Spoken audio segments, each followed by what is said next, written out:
Hi mga kaangas, ready ka na ba sa bago nating highlight tungkol sa kwento ng Batang Quiapo? Ngayon, kung hindi ka pa updated, pwede mo nang i-hit ang notification bell para palaging updated sa Batang Quiapo. Isa sa mga pangmalakihang highlight natin ngayong araw ay ang pagiging bulag sa katotohanan ng mga karakter sa Batang Quiapo.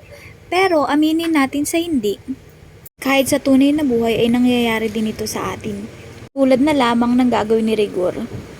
Una sa mga ginawa ni Rigor, isiraan ito sa mga bagay na hindi niya ginagawa. Ganun naman talaga, di ba? Ginis ka sa kapwa mo, sisirain nito. At kung minsan ay hindi din natin maiwasan o malaman kung sino ba ang tunay na nagsasabi ng katotohanan. Dahil sa kwento ni Rigor, masama si Tanggol. Kwento niya yun eh. Ano tayo magagawa doon, makinig na lang tayo. Hindi naman natin pwedeng kontrahin kasi baka barilin tayo. Sa kabilang yugto naman ay ipapalabas na kung papaano isasalarawan ni Tanggol ang kanyang speech. Atin ang tunghayan. Nagtatabunan. Nakuha mo pa rin silang yakapin ang pangkarino. Ang naramdaman ko sa kanila. Kaya pinapagawa sa akin. Pamalitan natin sila ng kabutihan. Panginoon, humihingi ako ng tulong sa inyo.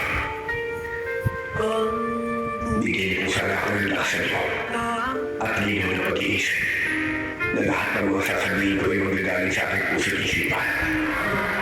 Bigyan niyo po sana kami ng direksyon at ng mga tamang tao na manunutunan at magsisilbi ngayon. Pinapakako ko na pag-uwi na lalo.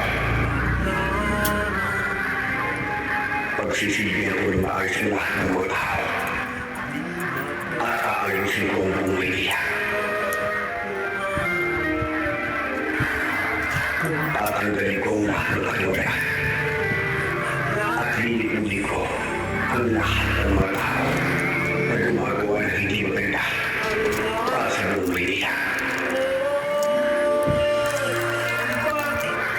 Kayo na kung saan bahala.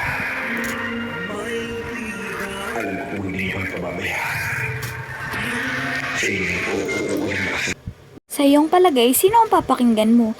Yung taong dating masama na pinipilit maging mabuti at gumawa ng tama? O yung mga taong simulat sa Paul ay masasama na? Diba mahirap mamili lalo na kapag kabulag ka sa katotohanan? Kasi may mga taong pinipilit na maging maganda ang image nila kahit baliktot naman ito. Sana po ay marami tayong napulot na aral. Hanggang sa muli, maraming salamat po. Thank you for watching and for the subscribe.